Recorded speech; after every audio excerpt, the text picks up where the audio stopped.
All right. Well, welcome guys to this kind of part 2 of level 1, stage 3. And this is all about email marketing. Now, we just got done talking about sales funnels and how sales funnels work, giving you the basics of setting those up. And you're going to want to continue to work through those and work on setting that stuff up, because that is a very important part to what we're going to talk about now, and that is email marketing. Now, in order to build an email list, you have to have a capture page in order for people to do that. So that's why it's important that you do have the funnel, and you want to make sure you do that. Now, we recommend, again, the Home Business Academy Funnel Builder, the HBA Funnel Builder. Definitely the most affordable and most feature rich for the price. So make sure you check that out. Now, we're going to go into email marketing here. And email marketing, if you're not familiar with it, I don't want to assume that you know exactly what email marketing is. I mean, obviously, it has something to do with email. And most of you that are watching this are going to be familiar with what it is. You're probably on email lists. You're on my email list because you're watching this. You are a member of the Fearless Influencer Academy. And so you're familiar with email. You know about it. You know how people use it for the most part. And the goal here is to enlighten you a little bit to a lot of the things that are going on in the email world so that you can leverage this channel. And I'm going to share with you some statistics in this second part of this level 1, stage 3 of the Keystone Framework. So what is email marketing? Again, I don't want to assume you know what it is, but let's talk about it. Email marketing is a strategic digital communication method that involves sending targeted, personalized messages to a segmented audience via email. It serves as a direct channel for businesses to inform, engage, and convert subscribers into customers, often through newsletters, promotional campaigns, and automated sequences. This approach is integral for building and maintaining customer relationships, driving sales, and enhancing brand loyalty, making it a vital component in the digital marketing landscape. Now, this is a crucial part of what we do. Email marketing is everything. I will tell you, it's the most profitable channel in my business. And if you talk to any online marketer that is making a good amount of money, and you talk to the top marketers online, they will tell you that the number one ROI driving force in their business is their email list. It's not social media, it's their email list. And here's some stats for you to think about. Email ROI. Email marketing continues to be highly effective with an impressive return on investment of $36 for every $1 spent. This statistic underscores the efficiency and profitability of email marketing compared to other digital marketing channels, including social media. And the source of that is HubSpot. And HubSpot is definitely an authority when it comes to these types of stats. Here's another one. The user base. There are 4 billion daily email users, a number expected to rise to 4.6 billion by 2025. The vast user base offers a significant audience for email marketing campaigns, surpassing the reach of any single social media platform. Again, there you go. More than any other social media platform. And the source on that is Statistica. Here's another one. Engagement. Over the past 12 months, 77% of marketers have observed an increase in email engagement. This trend indicates a growing effectiveness of email marketing in engaging audiences, potentially outperforming the engagement rates of various social media platforms. Again, HubSpot. Here's another one. Segmentation and personalization. Segmented emails drive 30% more opens and 50% more click-throughs than unsegmented ones. This level of personalization and targeting is often more challenging to achieve on social media platforms. Again, HubSpot. If you don't know what segmentation is, it mainly means, let's say you have 100 people on an email list, and you know for a fact that 20 people out of that 100 are into a certain type of product. So you only email to those people. You don't email to the rest because they don't really have an interest in it. And email is very easy to do segmenting when you set it up correctly. And it's a little bit more of an advanced strategy, and we'll talk more about that when we get into stage trainings.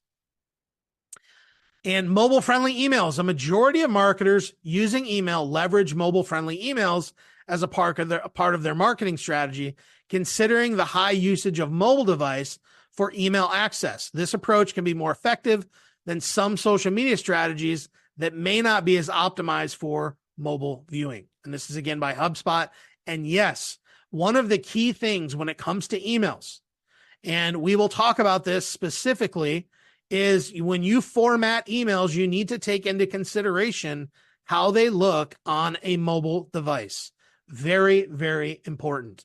All right. So I'm sharing this with you because I want you to understand that email is not just a fluke.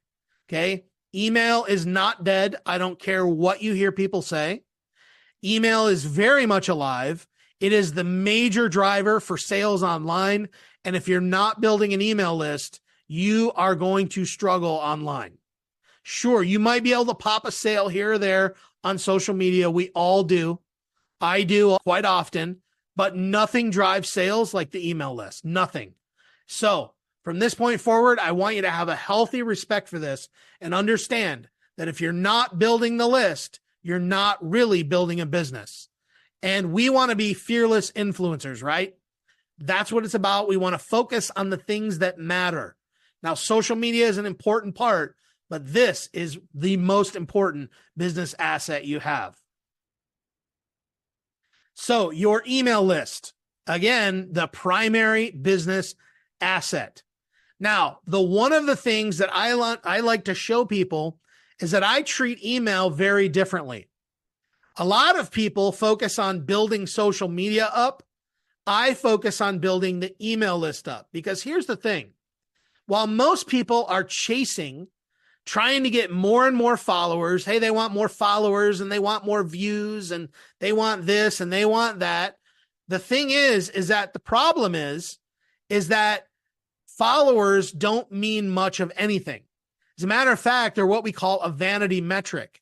So everything I do on social media has a goal in mind. So if I'm driving and I create a blog post, my goal is to drive people to the email list. If I'm doing a blog post, if I'm on Facebook, if I'm in Facebook Messenger, if I'm on Pinterest, if I'm on TikTok, Instagram, Google, YouTube, or on Instagram Reels, if I'm creating videos, every single one of these have one goal in mind. That is to drive them to the email list. Every single one of those has an option. I don't really care how many followers I have on Instagram. Means absolutely zilch to me. Really does. I could care less. I really could, because the whole focus is I want people on that list.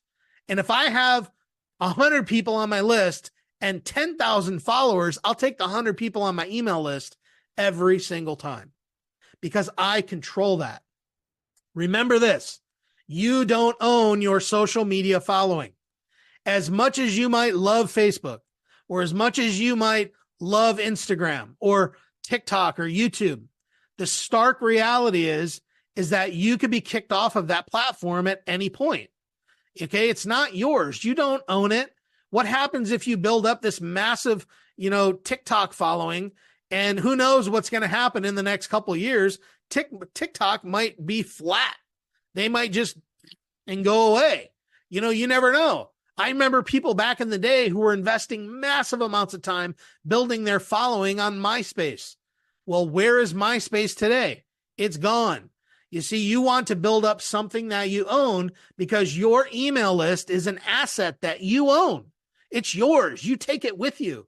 No matter what, you own it. It's yours. It's something that you can always go back to. So you own that. So our goal is to always get people on the thing that we control. That's what's most important about the email list. And it should always be your primary communication tool. Yes, I post on social media. Yes, I post in Facebook groups. For those of you in the Fearless Influencer Academy, I post in the Facebook group on a regular basis. Okay? We do that all the time, but email should be number one all the time, every time, and twice on Sunday. Very, very important. All focus should be on building your list first. Don't worry about followers and views. Focus on that list. That is what you want to get good at. Build your social followings from your list. This is totally different than what a lot of people teach you to do. But I'm going to show you how to make actual money. Okay? Look, the truth is there's so many people out there and they love to talk about how many followers they got. That doesn't mean squat. None of it does. It doesn't mean anything. Sounds sexy. Sounds awesome in a marketing campaign. It's a great way to get you to come out and take a look and maybe even buy what they have. But it don't mean anything when it talks about your bank account. Vanity metrics don't mean anything. Here's what you should always, always, always do. All sources of traffic should lead to the email list. Everything you do, every focus you have is how can I get them to subscribe to my list? And then from your email list, you can also focus on building your social channels. Think about this. You build your list, and guess what you can do? Send an email out, says, hey, guess what? Come on over. I'm on Facebook. Be sure to follow me there because I'm putting out content on a regular basis. So here's what happens. You're hitting them in the email. Now you're hitting them on social. But your primary focus is to take the email and drive the social growth.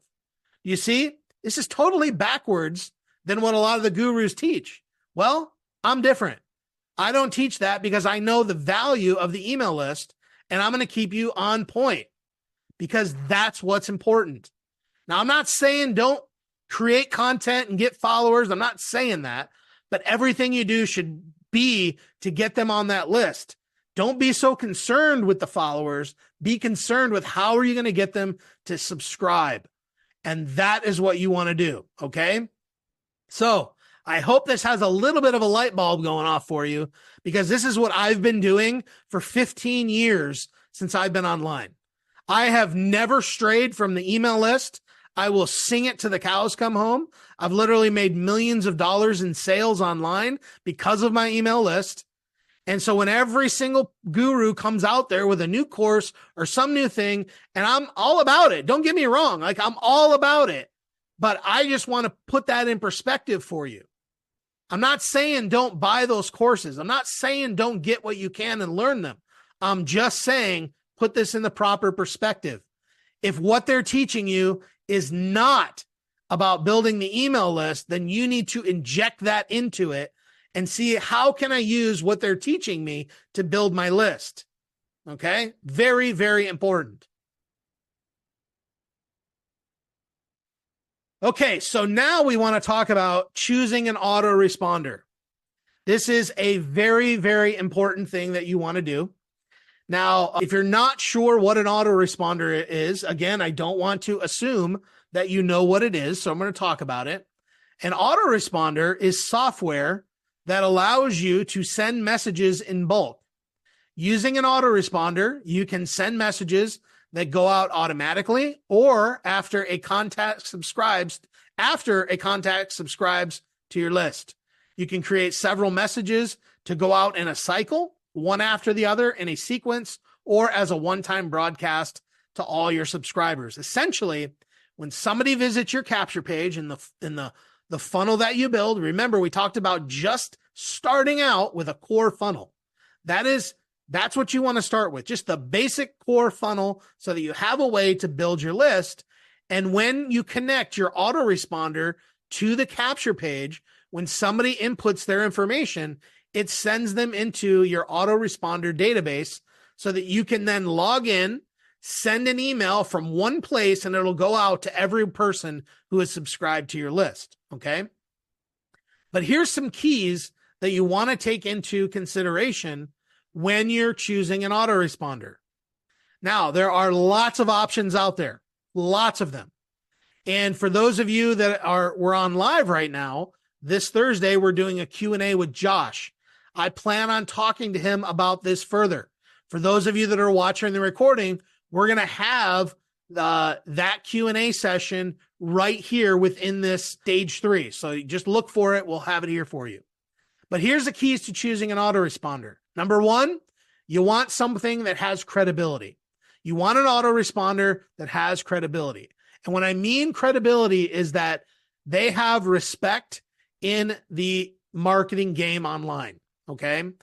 And there are a lot of autoresponders out there. I've seen these over the years where they come out with this super cheap alternative, and they usually go defunct in a year or two.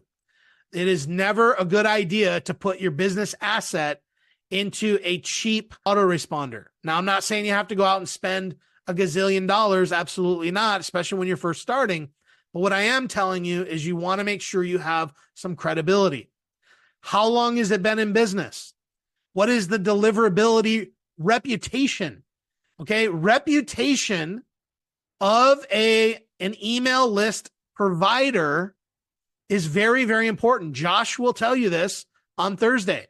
He will talk to you. He will show you exactly what we're talking about. He'll show you a couple of websites that show you deliverability ratings. Okay, so you'll want to check that out because they rate different autoresponders. They have reputations.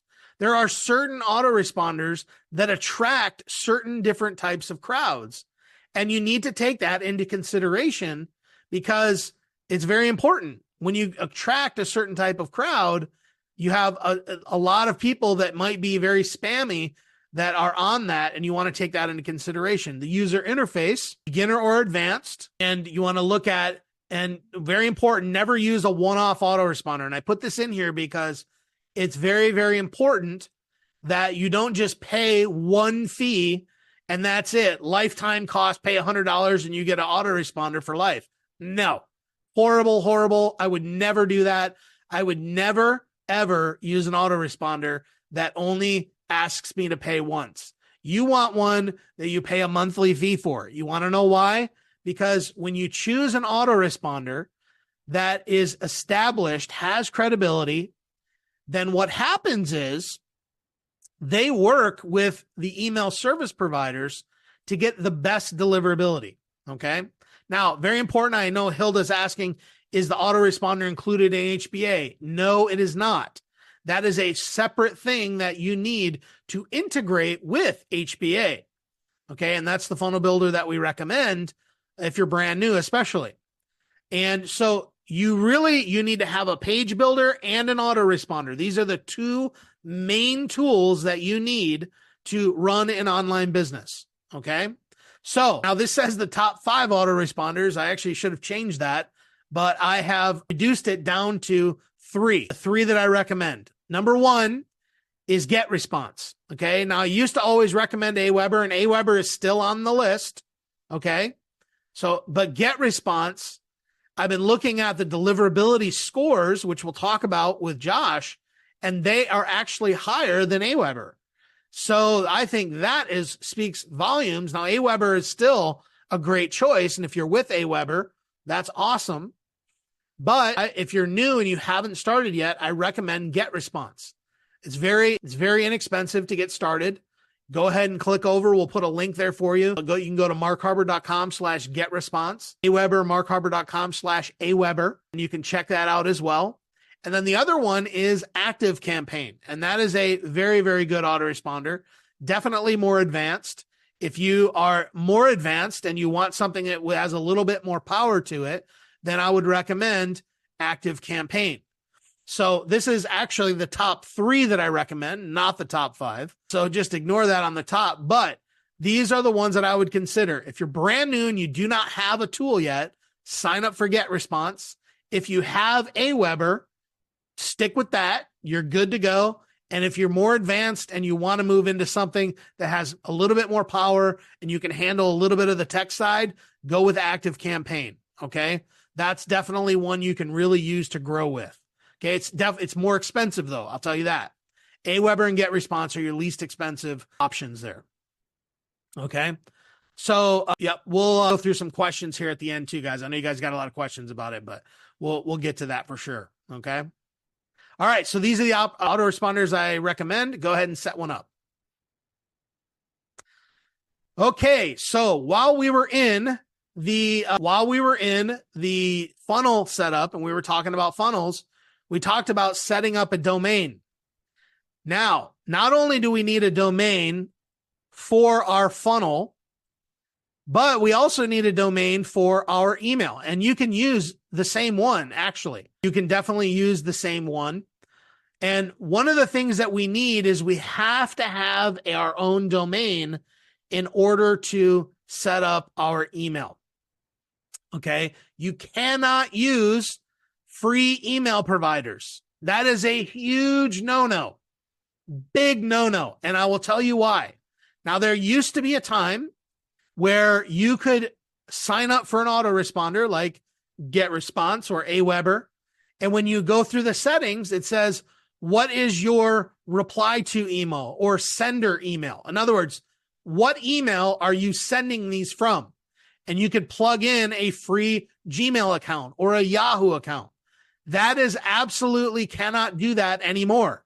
That has been 100% banned by Google. They do not want that, and they will not allow that. If you do that, you will go straight to the spam folder. No ifs, ands, or buts about it. And that is 100% in effect February 2024.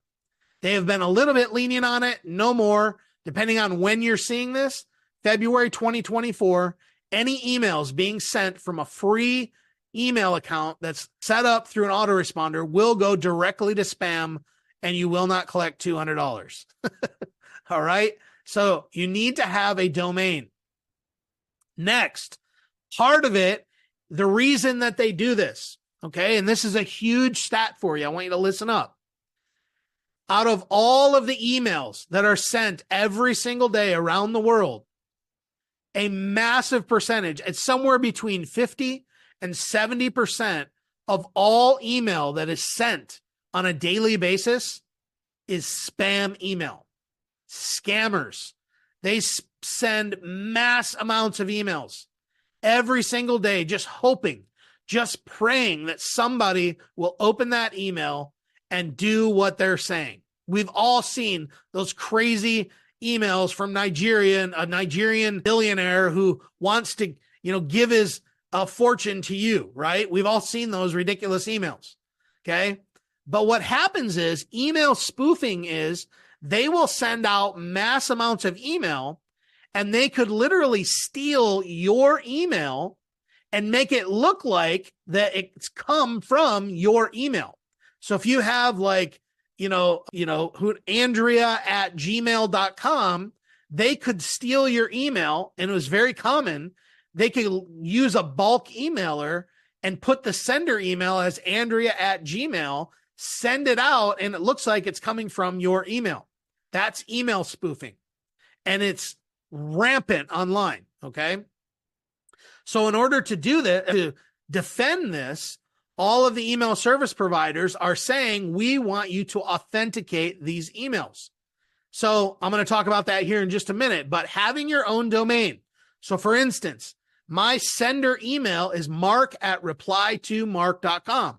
I also use my own email, mh@markharbert.com. And I also use support@markharbert.com. We use those. Now, our support email sends a limited amount of emails. We don't send a lot, but that is very important for us to be able to use to connect to our support platform. Okay.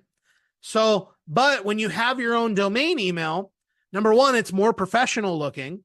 Okay. I drive down the road sometimes and I see like this super professional, air conditioning place, and it says contact us, blah, blah, blah @gmail.com. And I'm like, come on, guys, you got to get rid of the Gmail. Like get your own domain. It says, go to our website. Well, why aren't you using that for your email and the Gmail, and not you don't want to use the Gmail, right? It just looks more professional when you have your own domain. But now it's not even optional. You have to have your own domain. Whereas before it used to be there, used to be able to do that, but it helps you stand out. And it's the opportunity also to establish your brand. Now, I showed you this slide in part 1. These are places that you can buy domains. If you have the domain that you've already purchased for your website or for your funnels, you can actually still use that one as well for setting up your email with your domain. And one of the places that I recommend for setting up your domain and your email is through Google. Okay. You can do that through Google Workspace. And the Google Workspace plan is only $6 a month. Okay. You get the basic starter plan. And what it does is it integrates your domain with Gmail. They give you all the instructions on how to set it up. And it allows you to use the Gmail platform with your own domain. So when you send an email to me at mh@markharbert.com, it goes right into my Gmail account, but it's integrated directly with it. So it's a professional looking email, and it only costs $6 a month if you're a solo. Okay. So I highly recommend setting it up. There are other options out there as well, but I really like Google. They've done a great job with their email platform. But you need to have something like this set up as well. Sometimes you can check with, other providers and see what they have available, but I highly recommend Google Workspace. Get a drink here.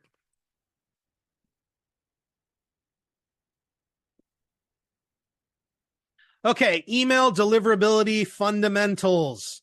Very, very important. Now listen, I know what I'm about to go over is going to be a little technical for you. And some of this is going to be a little technical, but this is why we're going to bring on Josh, and we're going to go into this, and we're going to provide you a solution for somebody to do it for you for very inexpensive. Okay. But I want you to listen because this is very important. These are things that have recently changed that are absolutely a must. But I'm going to give you a couple fundamentals to email deliverability, and then I'm going to give you some of the things that you need to do in order to get ready and set up for that. So email deliverability fundamentals. Here are the things you need to know. A lot of people will ask single opt-in or double opt-in. I recommend single. Okay, now there is a little bit of risk associated with that. However, you will lose a ton of leads if you do double opt-in. It's just my experience. Now, could it benefit you? Yes. However, you will lose definitely a lot of leads. That's just my take on it, because not everybody will go and, unless you have some type of something that's really want, it's going to be hard to get the double opt-in, which is where they have to confirm, go to their email inbox and confirm it. Okay. I only do single. So one of the things is, as you begin to build a list, the email service providers are treating the inboxes more and more when it comes to engagement. So here's what happens.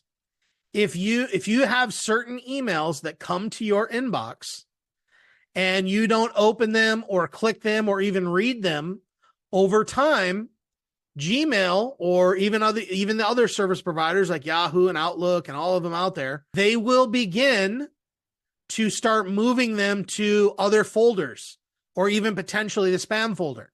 So it's very important that as you begin to build your list, there are tools within autoresponders to help you to see who has engaged with your emails in a certain period of time. So I typically only will email people that have engaged with my emails in the last 90 days.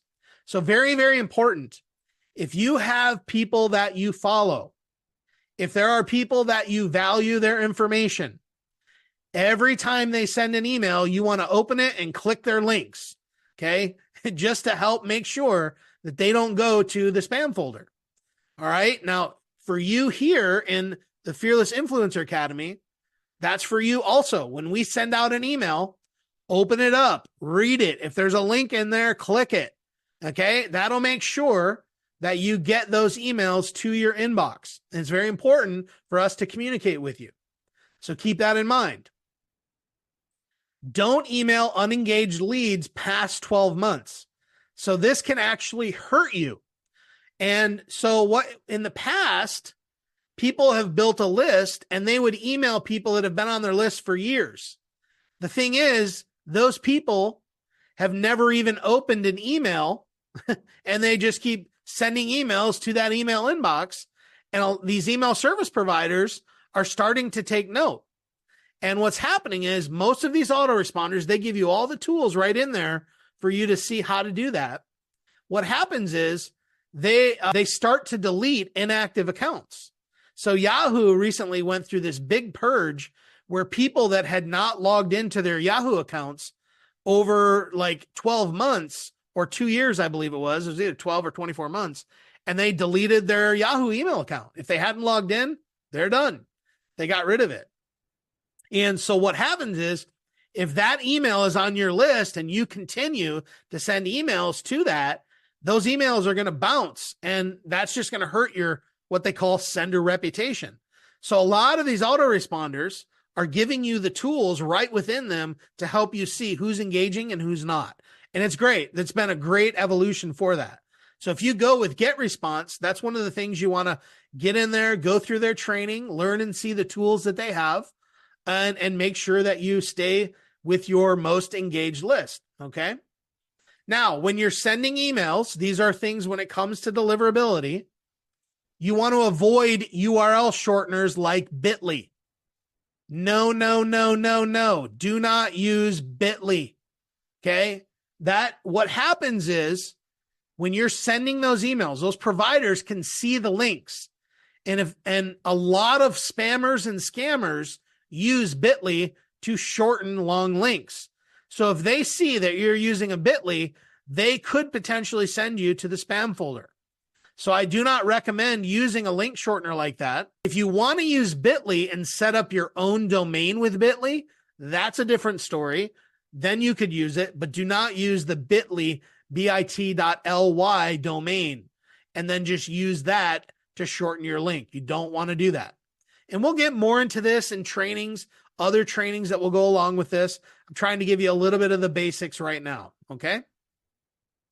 So one of the other things that I recommend when you're just starting, you probably don't need to worry about this as much, but I will tell you, if you notice in the bottom of every single email that I send, I have a PO box, and I've had a PO box for probably 12 years now. Ever since I moved back to the United States, I was living in Chile for 4 years. In 2014, we moved back to the United States, and I immediately got a PO box because I have a pretty good sized list, and I don't know all the people on my list, but I do not want my home address in email inboxes, okay, of people I don't really know.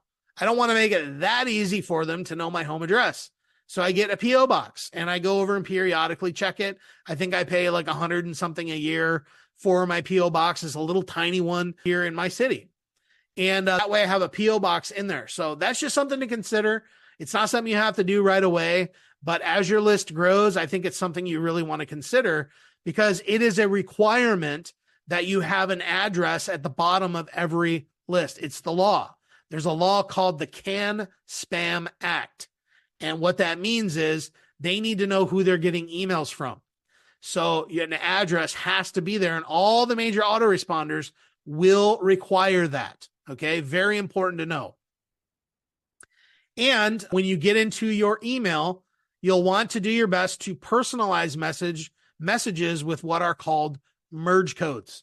And merge codes are like where it inserts the person's name, their email, maybe their address, things like that. It'll dynamically insert that in there. All autoresponders have them, but you can utilize those if you have them. If you have their first name, it's always a good thing to insert those when you can.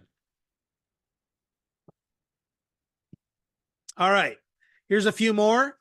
One of the things that's really, really good when you're building an email list is to encourage replies to your emails. So as you're building your list, one of the cool things that I always tell people is treat your email list like a social network. Think of it as a back and forth rather than a one-way channel. Look at it as a two-way channel. If you'll notice, a lot of times I'll send out emails at times, and my goal is that you email me back. And I usually spend a couple hours replying back to emails of people that have emailed me back. But that is a good thing. Number one, it's a great thing to be able to connect with you guys and my people, but it's also really, really good for the email service providers because they like to see back and forth on emails. What that means is, hey, this is a legitimate conversation going on. We're going to make sure that we put these in the inbox. You see what I mean? So they take note. The algorithms of your email inboxes, they check that.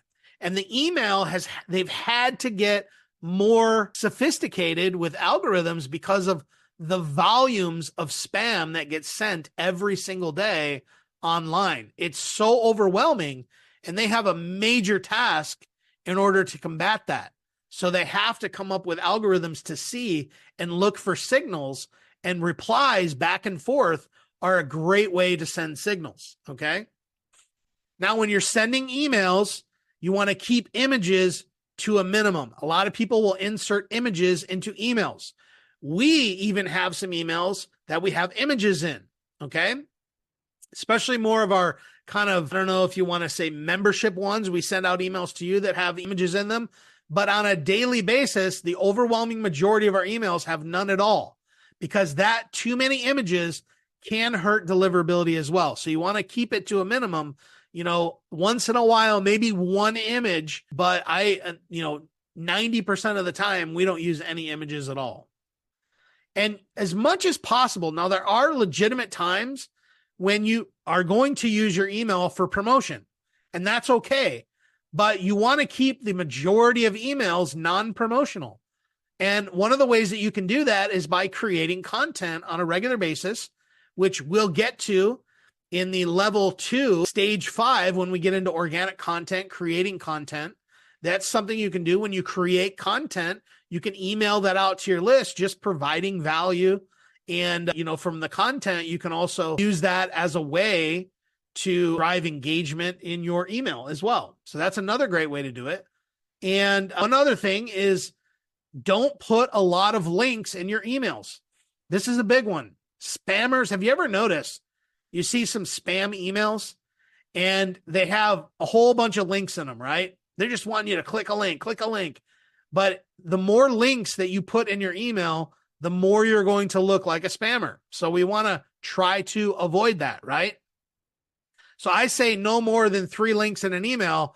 And I usually count, this is just me because I'm ultra conservative. I try to be ultra conservative when I'm really trying to make sure that I'm not, getting myself in trouble. I count the unsubscribe link as a link. So really no more than 2 of your own links as a general rule. I'm not saying you can't break it. I'm just giving you my take. Okay. It doesn't mean you can't go beyond it once in a while, but you really want to avoid excessive links in your emails. Now, this is a big one. I see people with these massive footer text disclaimers, and they're just unnecessary. I see people with these massive email links. I mean, they have all these links, like here's a link to my Facebook, and here's a link to my YouTube channel and my Twitter page, or X, whatever you want to call it, and my TikTok, and they've got 5 or 6 different social profiles in their text, in their disclaimers. And it's like, it's an email in and of itself. It's honestly a distraction. Do not have that much text. It just looks spammy. It does. And even though that may not be your intent, the algorithms don't know that. So these big, huge texts at the end of an email, you want to keep that to a minimum as well. Okay. So don't do that. Just don't recommend it. And on a regular basis, when you're sending emails, you want to watch your metrics and look how you can improve your opens, your click-through rates, and things like that. And all of those analytics are available in your autoresponders. So you can use those to your advantage. Okay. So very important. Hopefully that you can go back and look at this. These are just some tips. And again, as we get into the stage trainings, the monthly stage trainings, we'll definitely be talking more about this, and we'll do some more advanced topics on email as well. But these are the fundamentals that you need to know. Okay, sender emails, do's and don'ts. This is a big one. Okay, we talked about earlier how you cannot use a free email service provider as your sender email. So you can't use a Gmail. You need to have your own domain. Well, here's what I recommend. When you create a sender email, do not use support at your domain. Now, you're probably thinking, Mark, you have a support at your domain. Why can't I use it? That is a low volume email that we use. Okay. We only probably have, on average, I'll bet you anywhere from maybe 10 to 20 of those emails a day are going out from support@markharbert.com. So that is not our main sending. That is how for people to contact us. We do have some automated emails that go out, but there's very few and far between. And because they are coming from our support. So low volume is okay, but when you're using a sender, your normal regular sender one, you don't want to use that. Again, mine is Mark@reply-to-Mark. I've been using that for years. It's got a great history with it, and it's personal. Mark@Mark, my reply-to-Mark, right? Never use info@yourdomain.com. These are signals to the email service providers. Those are more corporate looking names. No reply@yourdomain.com. You don't ever want to use that. Notifications@yourdomain.com. Never use these as your sender domain unless it's low volume. That's just my take. We can ask Josh about that on Thursday for those of you that are live. But I would highly recommend you stick to these examples. Your first name at yourdomain.com. Your initials at yourdomain.com. Your first and last name at yourdomain.com. So when you're setting up that sender domain to plug into your autoresponder service, you want to make sure you have one of these. I recommend just your first name. Okay, whatever it is. If it, Trisha at whatever.com or whatever your domain is. Okay. So you want to think about that and come up with a good one. And the reason being, here's why we want to do this. Remember what I talked about. The email service providers love to see back and forth. They love that. And they want it to feel like a personal conversation back and forth. That's the email that they love. So the more personal that it is, the more your emails look like they're coming from a friend, the better it's going to be. You understand? So this is one thing you want to keep in mind when you're setting up your sender email. Okay. Very, very important. Perk up. Get ready, because I'm about to share with you something that's probably going to confuse you a little bit. I'm going to do my best to explain it to you the best I can. But what I'm about to show you is absolutely vital if you want to succeed with email marketing. This is not optional, my friends. What I'm about to share with you is so important that if you don't do this, you will go to the spam folder. It's just a guarantee. Now, it seems a little complicated, but it's actually not once you get it all set up and it's going. But the reason you have to do what I'm about to show you is because of all the things I just mentioned to you. 50 to 70% of all email sent online are scammers and spammers. In order for these email service providers to combat this, you have to do what's called email authentication. So I'm going to give you a little look into what this is, and I'm going to give you resources to get this done. So email authentication is a technical solution to proving that an email is not forged. In other words, it provides a way to verify that an email comes from who it claims to be from. Remember we talked about spoofing emails? Email authentication is most often used to block harmful or fraudulent uses of email, such as phishing and spam. That is the technical definition to it. Now, in order to accomplish this, there are 3 steps to authentication. Now, what I'm about to show you has been optional in the past. That is no longer an option starting February 2024. Gmail, Yahoo, a lot of these big providers have come out and said, We want you to authenticate your email when you're using a bulk email sender.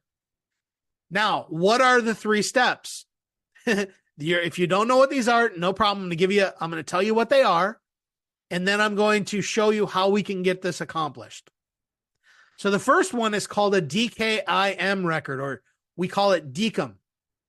Okay. The next is what's called an SPF record. And the third is a DMARC record. I know you're like, what the heck are DKIM, SPIF, and DMARC, right? Well, that's what we're going to do right here.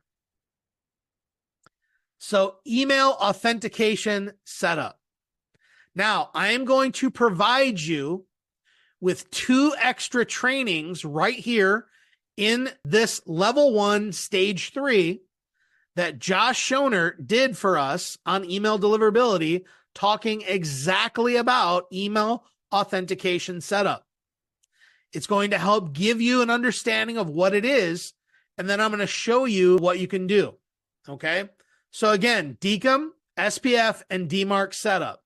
So what is DKIM? DKIM. I'm going to give you an understanding of what these are so that you can get the idea of why this is so important. So DKIM it means domain keys identified email or mail. Domain keys identified mail. Imagine DKIM as a digital signature on your email. It's like a seal of authenticity that verifies the email was indeed sent from your domain and hasn't been tampered with along the way. So remember what I told you, how people can steal your email, then use a bulk mailer of some sort to send out mass amounts of email, and they try to make it look like it came from you. But with DKIM, this is like a digital signature that says, nope, this is my email. And if you try to use it, all these service providers are going to know it's not from me, it's from some spammer. So in other words, it's a digital signature on your domain. Okay. That's basically what it means. When you send an email, your server attaches a unique DKIM signature to the message header. I know that's technical, but what it means is your server, which is your autoresponder, they will add that unique signature to it, letting them know that, hey, we are GetResponse. This is the sender email, and they have given us permission to send this email on their behalf. Are you tracking with me? What that means is you're sending a signal to the email service providers that you are who you say you are not a spammer, and we can go ahead and deliver you to the inbox. You understand? So the receiving server, Gmail, Yahoo, then checks this signature against a public cryptographic key published in your domain's DNS records. I know you probably have no idea what cryptographic means. It's okay. I don't either. If they match, it's a green light that the email is legitimate and not forged. And all of this happens literally in a matter of milliseconds. Boom, boom, boom, boom, boom. And they can see it. But we have to set that up. So we have to set up that signature that says, hey, that's okay. So the DKIM is our signature. Okay, this before was all they were really mandatory that you had for a long time. And the other ones were kind of optional. No longer. They said no more. We want to have it for sure. So let's get into the next one. That's DKIM. The next one is SPF. And what is SPF? And I didn't put that what it stands for, but SPF is like a guest list for your email domain. It specifies which mail servers are allowed to send emails on behalf of your domain. So this is like another layer of them checking. So in other words, it's saying this server they are okay to send emails on our behalf. When an email is sent, the receiving server checks the SPF record in your DNS. DNS has to do with the domain that you own. domain name server is what that means. So what they're saying is we're checking the record in your domain to make sure. So this is a second check that it's putting, and it looks to see if the email came from a server on your approved list. So I think it's SPF stands for Sender Policy Framework. And what it does is you can have multiple things that you give permission. Let's say you are using GetResponse or Aweber. You obviously want to give them approval to send emails on your behalf. Well, what if you also have a WordPress website that sends emails and you want to give that permission as well? So we need to add that in there, and that gives permission to send on your behalf, right?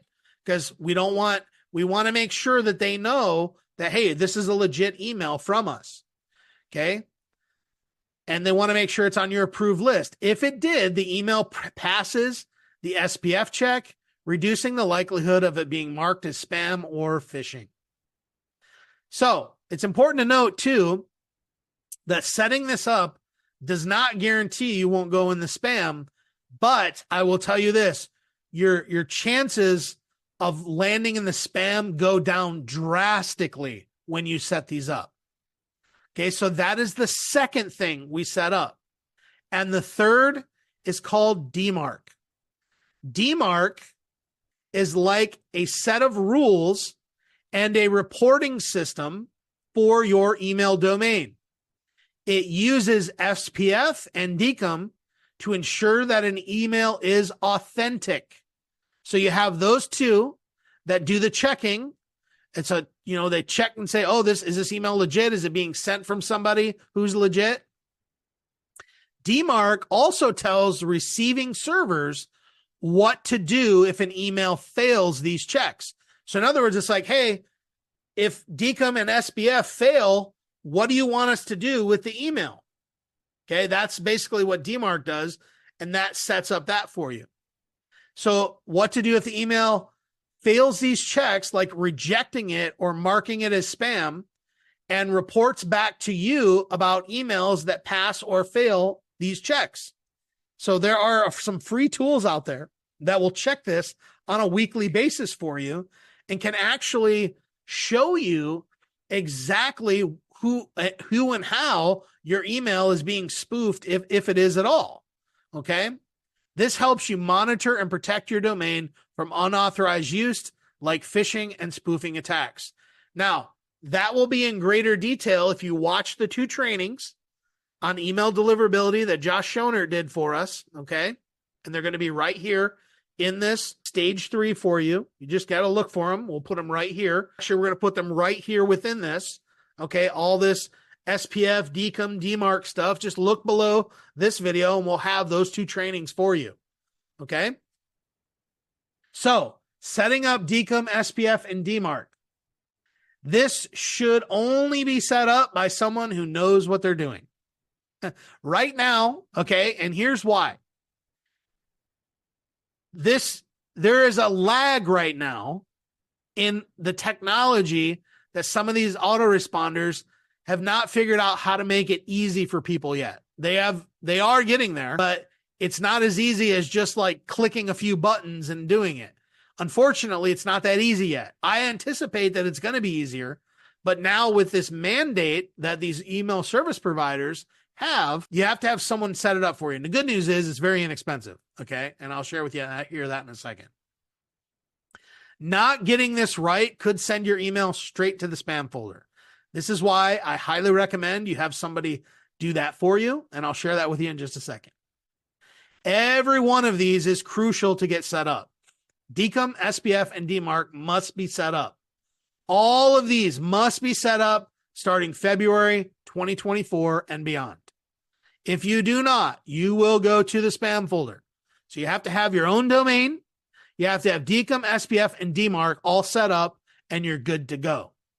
Now, the great news is that I absolutely love this guy. He's a great friend.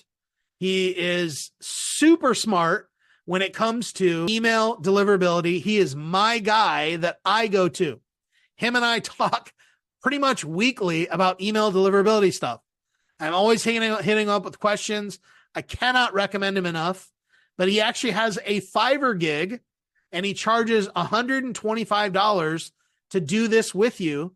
And he actually does a Zoom call with you live where he'll get on with you while he's setting it up and he'll answer any questions you have and work with you. Josh is awesome. Now, as of right now, it's $125. He may raise his price. I don't know, but you can click this link. I set up a short link for you, so it's easy to get there. markharbert.com/Josh.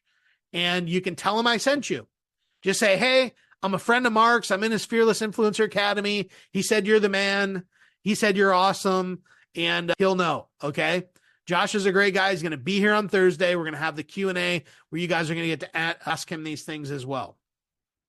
But listen, I know what I just shared with you is probably a little overwhelming if you're not considered techie. But here's the truth. You can always grow. There's always something to learn. Remember what we talked about in stage 1 when it came to our personal philosophy. You are never too old to learn. Don't ever stop learning. This might be a little bit technical for you, but so what? There are solutions for you to help you get this set up. Okay. And if you want to try to set this up on your own, you certainly can. Josh goes through those trainings that we'll put right below this, but I don't recommend it. Get him to help you with it. Josh is a great guy. I can't recommend him enough. Super good-hearted dude, family man, just a really great guy. He'll hook you up and get you taken care of. All right. So watch those trainings below. Check them out. Get a little bit more information on this email deliverability stuff. But I'll tell you, if you do this right and you get it set up, email will be your most profitable channel. I promise you. This is why I'm sharing this stuff with you, because I want you to be successful at this. And building an email list is huge. It's a little bit harder to get set up than it used to be, but it's only because of all the stinking spammers out there that have ruined it for everybody else and making it so hard. So this is the way that the email service providers are combating the mass amounts of spam that come their way every single day. And you have to do your part to make sure that you signal to them that you are not a spammer. Okay? So there you go. So what is your homework moving forward? So this is your part 2 homework of stage 3. Number 1, if you have not chosen an autoresponder, make sure you get that set up. If you're brand new, I recommend going with GetResponse. If you have Aweber already, stick with it. It's a good one as well. You can also check out ActiveCampaign if you're more advanced. And again, it is more expensive than the other two. Purchase your domain if you have not already, and set up a personal email domain. I recommend Google Workspace for that. Okay. That's very inexpensive as well. It's something that you need, and I highly, highly recommend it. Now, there are other options out there. You could set up a email through, I believe, GoDaddy as well. Okay. I'm not a fan of GoDaddy's email stuff. That's why I like Google Workspace, because I like their email better, but you can certainly do it there if you really want to. I don't know what the cost of it is, but I know as of this recording, the Google Workspace starter plan is $6 a month. Okay. Very inexpensive. All right. So questions, guys, questions. I know you got them. I'm going to turn my video back on here and stop sharing my screen.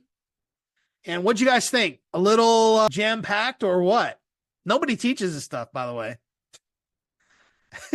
Guys, listen to this. I want to tell you this, okay? I'm going to go through and I'm going to answer your questions. But listen to this. So, I have my ear to the ground on the marketing stuff. I love this stuff. I'm in a lot of groups with a lot of high-end marketers. I mean, some people that literally have email lists in the size of millions. Like they have millions of people on their email lists. And I'm in there, listening, and I read a lot of what they say. And the interesting part is, like, I get a lot of insights just paying attention to what's going on, and getting to see a lot of the stuff. Well, the whole email marketing world right now is freaking out over these changes that are happening, that are going to be happening here in February of 2024. The funny thing is, we've been teaching that here for the last 2 years. I've known about all this stuff for the last 2-3 years, and I've already put it all in place a long time ago. Now, they made a few minor changes here going forward with Keep, my app, so I had to make some changes with that. But this is stuff that people, like, they act like the world is falling down right now. And the thing is I've known about this forever. Josh has known about it forever. We had Josh in last year to train on that. So what we're sharing with you is cutting edge. It's right on. We know what it is, and we're going to make sure you navigate it and get it set up properly. And not a lot of places are teaching this stuff. Okay. So let me go ahead and first off, I'm going to go through and answer some of these questions. Let me ask you this. Did I explain it to you guys in a way that you could understand it? I know that's some technical stuff, and I tried to give you the best explanation I could to get what it is that they're doing. Okay. Good. So you guys are getting it. That's the important thing. Awesome. Couple yeses there. Cool. Okay. So, okay. Awesome. So I like to see. Awesome, Dee Dee. She's driving and she got it. Okay, cool. Okay, awesome. So let me scroll up here and I'm going to see if I can answer some of these questions for you. And then a lot of these questions too, we can go through them again when Josh is here with us on Thursday. Okay. All right, let's see here. Let me just go through these. Okay. Yeah, so Kay says, are sorting and segmentation relating? Basically the same thing. You're just sorting. It's just another word for it. Yes, Dee Dee, fearless in 24. That's our hashtag. Fearless in 24. I love it. Yep, Kay said, I've never believed email is dead. Good, don't ever believe it. I don't care what they say. They're liars. Number one, they're either liars or they suck at email. It's one of the two. Or they're trying to sell you something and make it seem like what they're trying to make so three things. They either suck at email. Number two, they're lying to you. Or number three, they're trying to sell you something and make a differentiation between it. Okay. And so there you go.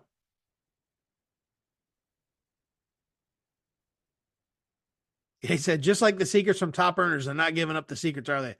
I'm just going to tell you what I just shared with you. I've literally paid people thousands and thousands of dollars to learn some of this stuff. I've invested a lot learning about it for my own use, and I turn right around and give some of this stuff to you guys for the price of the membership. My goal is to help you guys as much as I possibly can. I want more success stories. I want to see you guys succeeding in this thing, and that's my goal. And so very, very important. So just again, to reiterate, Hilda was asking about, is there an autoresponder included in HBA? And the answer is no. That is a separate tool, and you actually want that. You really want to have a separate autoresponder when you can. Now, I use Keep, and they have their autoresponder built into the platform. However, Keep has been around a long time, which used to be called Infusionsoft. They have an entire email department that is dedicated to email deliverability. So they work on this stuff nonstop. And that's part of the reason that I use them as well, is because their email deliverability is very good at Keep. But they have a dedicated team that works on it all the time. But Keep is a little more expensive. You can take a look at it if you want. I think I have a link set up, markharbert.com/keep. You can check it out. But I recommend, if you're a beginner, just go with what I recommended here tonight. Okay. Let's see. Freedom.io, very advanced, has it all to grow with. Okay. So I don't know about Freedom.io. I've never heard of that, but I'm going to tell you this. And some people are not going to like what I'm going to say. And I have Josh that's going to come out and he's going to back up what I'm going to say here. But a very popular software program out there right now, which is a CRM, which has a built-in email service to it, does not have the best reputation when it comes to deliverability. And let's just say, I won't say the name, but it rhymes with, I guess I'll just say it. Go High Level doesn't necessarily have the best reputation, okay, for email. I'm just telling you. And a lot of these platforms and builders out there are all built on Go High Level. It's just they're selling it. It's white label software. People can create their own funnel builders and, sell them. I actually considered doing it, but I sat down and had an in-depth conversation. I started talking to Josh about it, and Josh, he's going to share with you some real world stuff that he sees because he's worked with Go High Level people before. So some people might disagree, but I'm just telling you, I got one of the best email deliverability guys in the world, and he's not a big fan of it. So let me just put it that way. If I have MailChimp, would I need one of those autoresponders? MailChimp is a autoresponder. However, I don't know, and we can ask Josh on this, I don't think MailChimp has the best scores on deliverability. So I don't know. A lot of, we'll talk with Josh about it, and we'll find out about MailChimp because he actually has a website, and I forget about it, but it's a website. It's a third-party website that does a lot of testing on a lot of the platforms, and they show you their test results when it comes to email deliverability. Okay. Yeah. Mark's saying that explains why my email rates are not good. So if you have a free email, it's going to be horrible. I'm telling you what I'm sharing with you here. If you get this set up correctly, you will get a better open rate and click-through rate. Okay. Right now I have this stuff set up on mine. When I send out a blast and I have about 7,000 to 8,000 highly engaged people on my list, I get a 50 to 60% open rate and a very high click-through rate on my emails because I work my list and I have it set up properly. So very, very important. We're going to dive deeper into this stuff later on. I'm just trying to give you guys the basics, but very, very important. Okay. David said, can you use a business email account that sends from a domain with an autoresponder? Absolutely. Yeah. Google Workspace is perfect. I love that. That's what I use. Diana said, yep. Google Workspace. Good stuff. Yes, Dee. Awesome. What should we do besides the disclaimer then, or just shorten? I would shorten it up and I'd get rid of any links you have in there.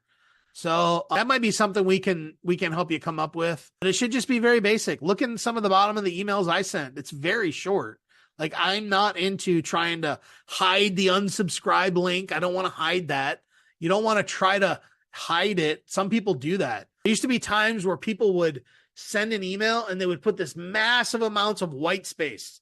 Like they would hit the enter button so that it would just have all this white space. You'd have the email up here and they'd have to scroll way down to unsubscribe. That was like a big no-no. They don't like that. Email service providers will ding you for that.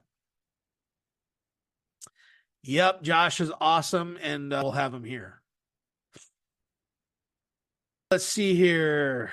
Awesome. So glad you guys enjoyed this. Whitman says, would Bluehost support offer these changes to its subscribers? You might need to give them a call and check that out, Whitman, regarding Bluehost. Just see what they offer. If your email is set up through Bluehost, then I assume that you can access your domain through there. But this is at the domain level. And this is why I recommend, if you're going to have somebody do it for you, check Josh. And if you want to wait till we talk to him on Thursday, you can do that. Hilda says, if Bitly is not recommended to shorten links, what do you recommend? So Bitly, you can use Bitly if you set up your own domain at Bitly. Okay. So they have the option there where you could purchase and add your own domain, I believe, and then you could use their link shortener. You just want it to be a domain that you own, preferably the same domain as the sender email. So if yours is like hilda.com, if you have like hilda.com as your sharing link, you're going to definitely get much better deliverability that way. But they have all the training at Bitly to help you figure that out. But that's something you can switch. Can Josh switch us from something like Constant Contact to GetResponse? Well, let's wait till Thursday and we'll ask him that, Diana. Constant Contact is probably a good email provider. So I don't necessarily recommend that you have to make the switch, but I think you're gonna be fine just with that. I do. So you probably don't have to switch at the moment. And I think you're going to be good. So what time on Thursday? And that'll be 9 o'clock Eastern, 9 p.m. Eastern, just like tonight. So Rick says, what is Google Workspace for? It is a business version of Gmail, is essentially what it is. It's the exact same layout.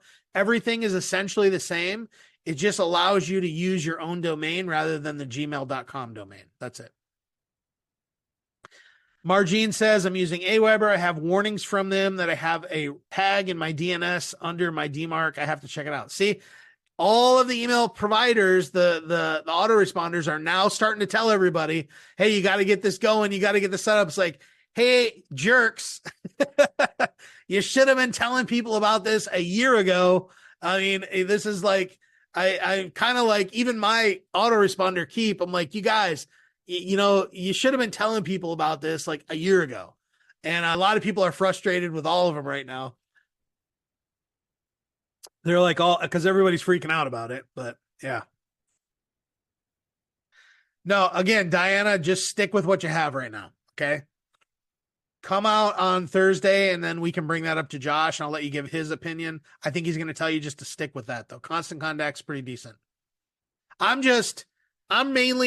targeting people that are new that don't have something. Let's let Josh give us some feedback. And if he thinks you should change, then maybe consider it. But yeah, Edward says Confusionsoft. Infusionsoft. Everybody started labeling it Confusionsoft because it was so freaking crazy. And so they decided to change their name. They didn't like that label. But they've made some huge changes for the better, and they have definitely gotten better at what they do.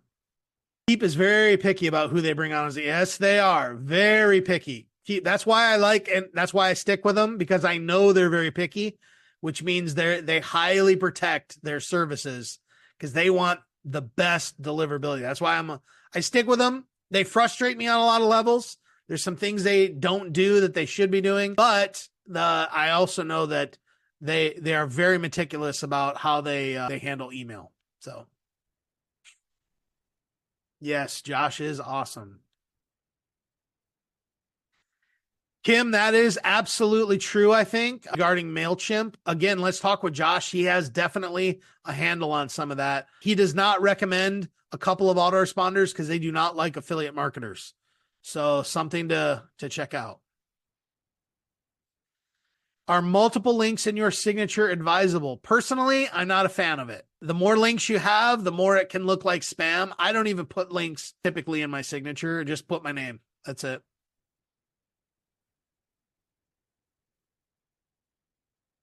Okay, Hilda says, for the $1 recruitment challenge, whoever comes in to level 2, will they have access to reviewing level 1? Absolutely. So just so you guys know, anybody that is an active member of Fearless Influencer Academy will have access to all of this. Everything that we're building out right now in the Keystone framework is going to be available to active members. So when people sign up, the whole goal of the Keystone framework is to give them the foundations and the roadmap to succeeding.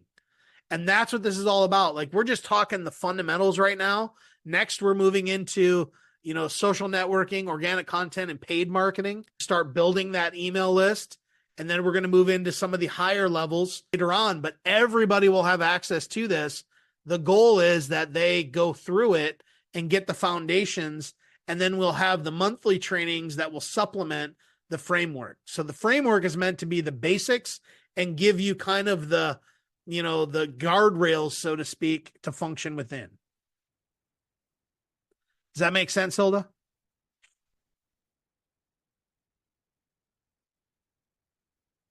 Awesome. Okay, guys, that looks like that's all of the questions. Let me look in the Q&A box. We have one there. Dee Dee says, can you show us how to set up Google Workspace? I was trying to do this earlier and got stuck. So I quite honestly, don't know exactly how I set that up. They have detailed instructions on how to do that. What I would do to start is go to, because it's just that stuff is constantly changing. If I show you how to do it now, it's going to change in a week. So what I would do is go to YouTube, see if you can find a video there a recent one and see if that'll help you. But they're pretty good at explaining inside there what you need to do to set that up. And it might be something we can talk to Josh about on Thursday. Maybe that's an additional service he can add on to help people get that going. So we'll check with them and see where that is. Okay. Is Google Workspace preferable to GoDaddy email? Yeah, I would suggest Google Workspace over GoDaddy personally. Not a fan of GoDaddy email, and I've talked with a lot of people that are not either. So I would just recommend you go with Google Workspace. You'll like it. It's a much better platform. It's just like Gmail, basically. It's just you get to work in your own email. So let's see. Yes, bring your coffee on Thursday if you drink coffee at night. I don't. I'll be up all night. But it's going to be great. Josh is going to be awesome. We'll just have a little bit of a chat like this, and we'll actually pull you guys out. You can have your cameras on and your thing, and we just have a discussion about email deliverability and, get Josh's take on all of this and give you some greater depth. Because while I'm pretty good at describing what it is, I'm not good at setting it up, and I don't want to be good at setting it up. That's why I pay Josh to do it. I highly recommend you pay him too. So check out that link, markharbert.com/Josh, and we can do that. But if you want to wait till Thursday to talk to him, we can certainly do that. But anyway, guys, that's all I got for you tonight. Did you guys get value tonight? That give you some good stuff? Good stuff. Give me a little feedback there in the chat if you can. Good. All right. So just remember, as we're closing out here, Thursday will be our last session of level 1. And after the new year, starting on the 11th, and then the first week of the new year, January 1st, January 2nd, we're going to open it up and you can start promoting, and we're giving away $500, $250 to most $1 trials.